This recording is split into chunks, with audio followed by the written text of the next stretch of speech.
Now back to more stuff. Now back to more stuff.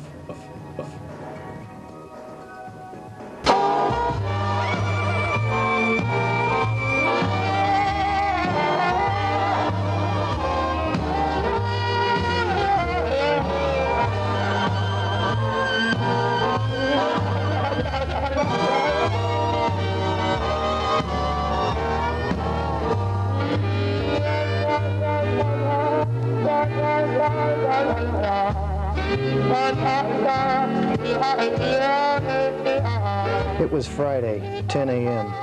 She's been gone for 2 weeks and still no word from Cleveland's finest. Huh. I guess I'd better explain. My name's Nick Houston. My wife Katie and I have been married for 2 months, and then she vanishes. I've been to the police department every day to see a man named Lieutenant McGee, and still not one lead. Stonewalled, that's what the cops call it. That's when I knew I needed help. The kind of help I could only get from Biff Johnson, Private Dick.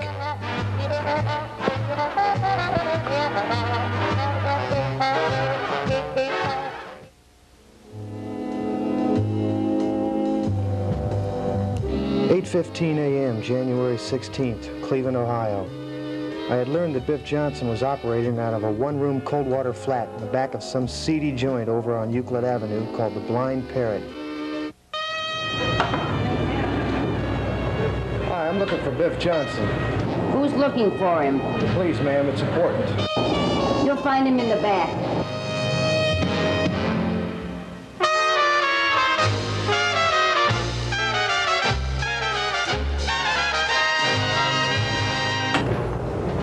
Are you Biff Johnson? That's right.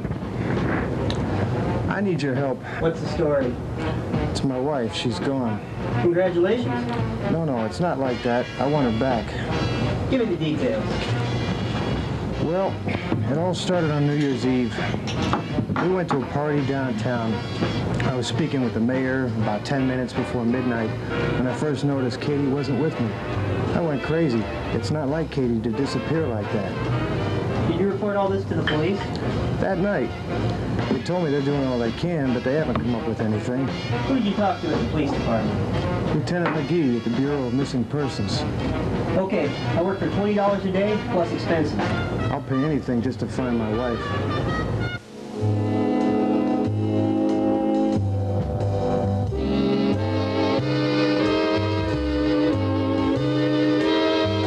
Another missing wife case. Some bimbo takes off with the mailman and leaves some poor sap crying in his beer. But what the heck, a buck's a buck. I'd figure I'd make it to the police station around noon. The first thing I wanted to do was to get the lowdown from this McGee character. What do you want? My name's Biff Johnson, and I want to ask you a few questions about the Katie Houston case. What's to know? A pretty dame takes a powder on her husband. Happens all the time. That's not what her husband thinks. Well, Johnson, I've heard of you. You better drop this case before someone drowns you all that cheap booze you've been drinking. Thanks for the advice, but I never drop a case. Now get the hell out of here. Get out of here. McGee was nowhere, but it seemed to me he was hiding something. The more I thought about it, the more I knew. There was more to this case than some missing skirt. And I had to find out how the mayor tied into all this. The mayor, what a joke. Crooked as a dog's hind leg. And it just so happens a regular at the Golden Peacock, the ritziest place in town. Christ, it's $2 for a cup of Java in that joint. But I had to see him. I walked in, and there he was. You couldn't miss him, surrounded by 2 of his thugs. I made myself comfortable at his table. Who the hell are you? That's not important right now. I want to ask you a few questions about the Katie Houston case. Rico, throw this dirt bag out of here.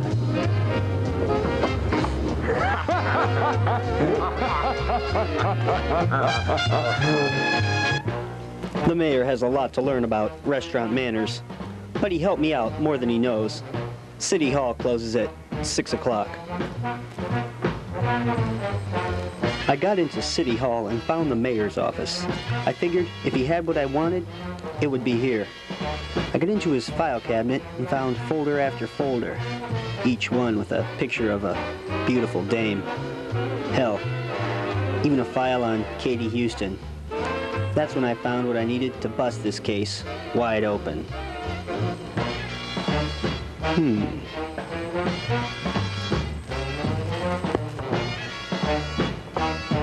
What I had found was an address, the 6th floor of the Midland Building.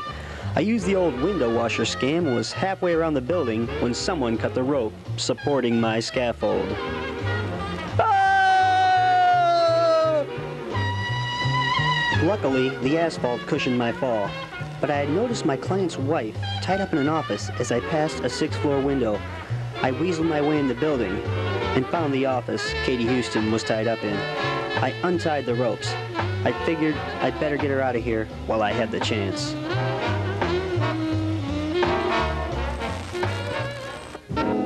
Oh, where am I? It's all right, ma'am. My name's Biff Johnson. I'm working for your husband. Oh, Nick, is he all right? He's fine, ma'am. Can you tell me what happened?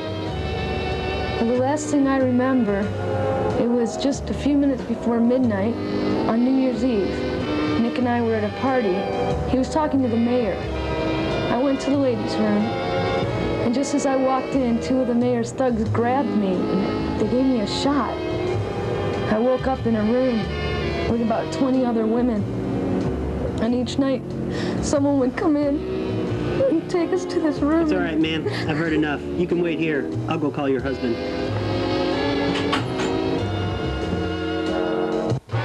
I had solved the case, but something was eating at me.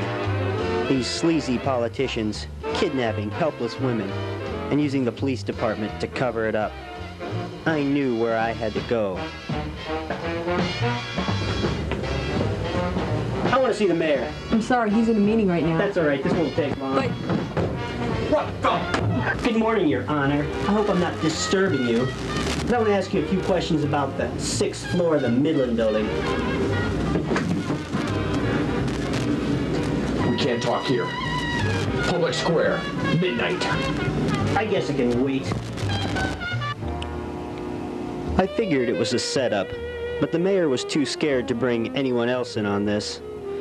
But just in case, I brought my gun.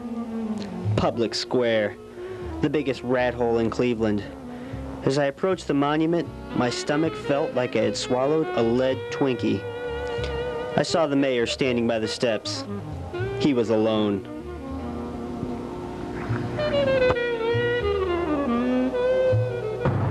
Ah, Mr. Johnson, so good of you to join me. I think we can fix any problems we might have and settle this thing like gentlemen. There's just one thing I want to know. Why? Well, you see, Mr. Johnson, these are very important times for Cleveland, you know? And every day I meet with businessmen and diplomats, and to ensure this city's interests, we provide a little service for them. By kidnapping innocent women? No, Mr. Johnson. In this case is $50,000. And it's yours. All you have to do is forget about everything you've seen. Forget it, scum. I'll see you rot in a slammer before I'm through.